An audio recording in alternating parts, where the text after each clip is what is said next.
142 साल पहले इस पुस्तकालय की स्थापना यहाँ के हमारे पूर्वजों ने की थी।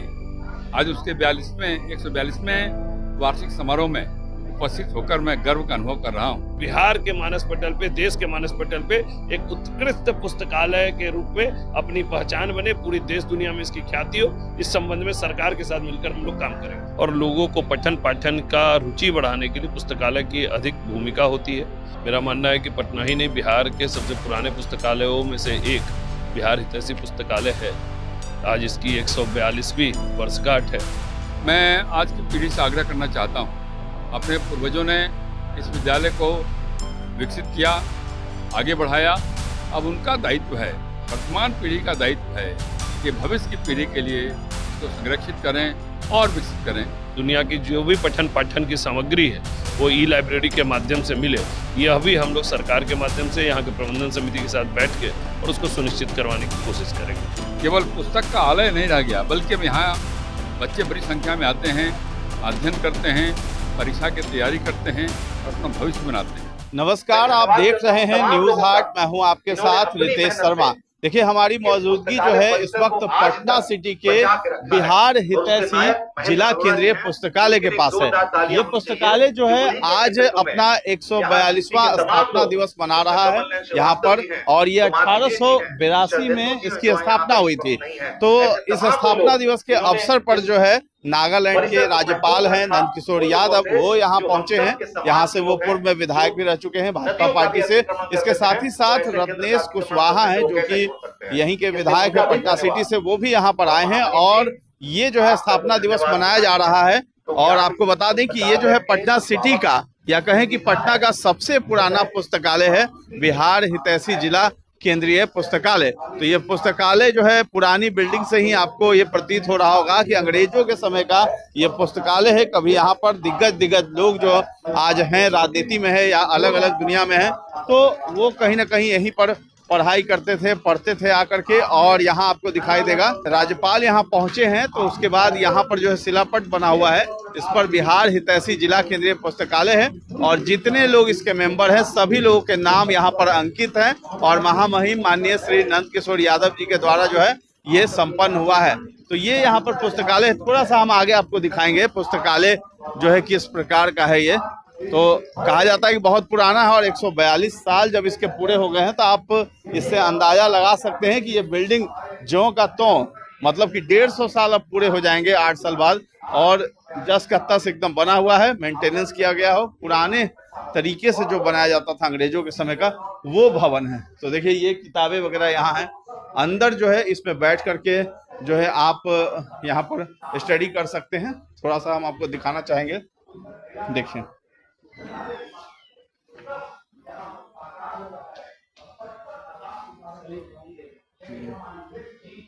तो ये पुस्तकालय है आपका, और ये बहुत ही पुराना पुस्तकालय है। और राज्यपाल जो है यहाँ पर आए हैं, वो भी कहते हुए नजर आ रहे थे कि बहुत ही पुराना है और किस प्रकार से जो है यहाँ पर वो भी कभी इस पुस्तकालय में आया करते थे पढ़ाई करने के लिए, जब वो पटना सिटी में यहीं पर रहते थे। और एक और चीज़ है कि नंद किशोर यादव जो राज्यपाल हैं, वो ये भी कहते हुए नजर आए हैं कि उन्हें महामहिम कहा जाता है, लेकिन वो यहीं के निवासी हैं, तो उन्हें बार बार महामहिम न कहा जाए। तो ये उनका बड़प्पन है। और रत्नेश कुशवाहा है, उनसे भी उन्होंने गुजारिश की है मंच से कि पूर्व विधायक होने के नाते पटना सिटी का, मैं अभी वर्तमान विधायक से गुजारिश करता हूं कि यहाँ जो है विकास के कार्य किए जाएं। तो ये देखिए, ये मंच है और यहाँ पर जो है सभी गणमान्य लोग बैठे हुए हैं।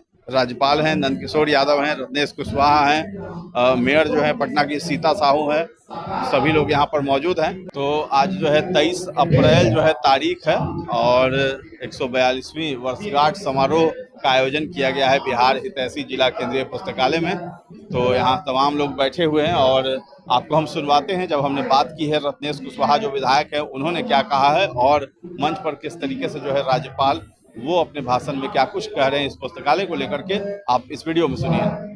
हमारे साथ यहाँ पटना सिटी के जो विधायक हैं रत्नेश कुशवाहा जी हैं, इनसे हम जानेंगे यहाँ जो बिहार हितैषी पुस्तकालय है उसका 142वां स्थापना दिवस मनाया जा रहा है, लेकिन पुस्तकालय को लेकर के जो है क्या जो है मतलब आगे का रुख रहेगा सरकार का, और किस तरीके से विधायक होने के नाते पुस्तकालय को जिंदा रखा जाएगा पटना सिटी में, या और भी खोलने की क्या संभावना है? रत्नेश कुशवाहा जी, ये पुस्तकालय जो है बहुत ही पुराना है, पटना के सबसे पुराने पुस्तकालयों में से एक है। मेरा मानना है कि पटना ही नहीं, बिहार के सबसे पुराने पुस्तकालयों में से एक बिहार हितैषी पुस्तकालय है।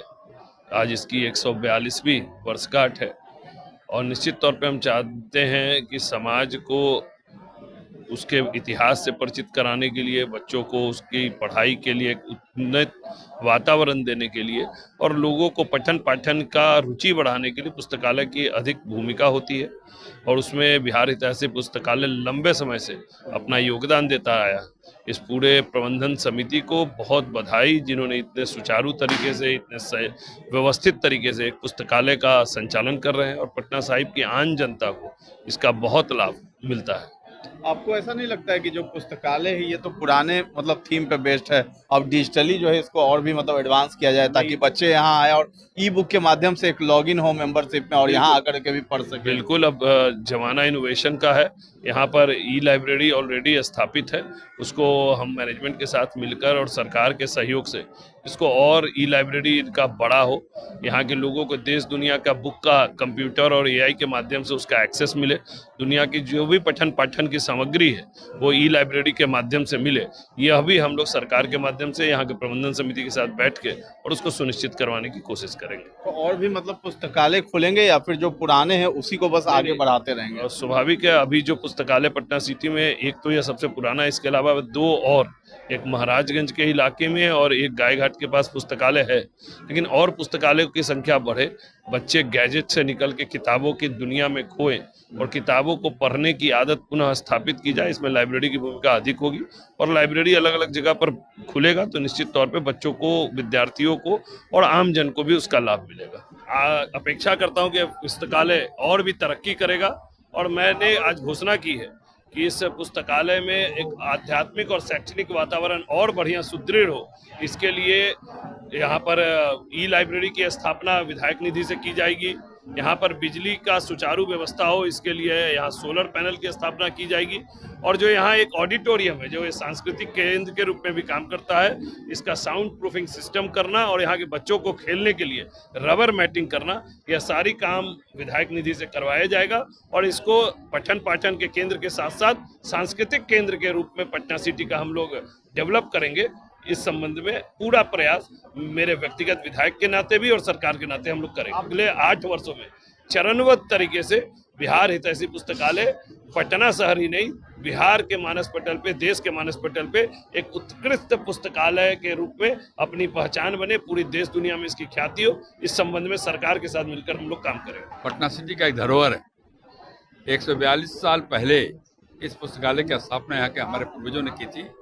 आज उसके 142वें वार्षिक समारोह में उपस्थित होकर मैं गर्व का अनुभव कर रहा हूँ। ये पुस्तकालय केवल पुस्तक का आलय नहीं रह गया, बल्कि अब यहाँ बच्चे बड़ी संख्या में आते हैं, अध्ययन करते हैं, परीक्षा की तैयारी करते हैं और अपना भविष्य बनाते हैं। आज आपने देखा होगा इस मंच पर एक डीएसपी बैठी थी लड़की, जिसने इस पुस्तकालय में ही पढ़ाई करके अपनी पढ़ाई पूरी करके आज सरकारी सेवा में कार्यरत है।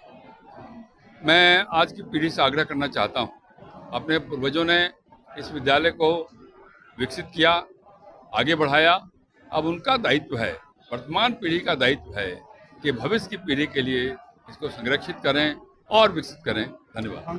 तो आपने सुना किस प्रकार से राज्यपाल जो है नंद किशोर यादव वो कहते आ रहे थे कि ये पुस्तकालय जो है और भी बेहतर होगा। इसके साथ ही साथ जो यहाँ के वर्तमान विधायक है रत्नेश कुशवाहा, उन्होंने भी इस बात की पुष्टि की है कि अभी तो 142 वर्ष पूरे किए हैं इस पुस्तकालय लेकिन 150 वर्ष जब पूरा होगा तो ये पुस्तकालय पूरे पटना से लेकर के पूरे बिहार में और भी ज्यादा प्रख्यात होगा और जाना जाएगा।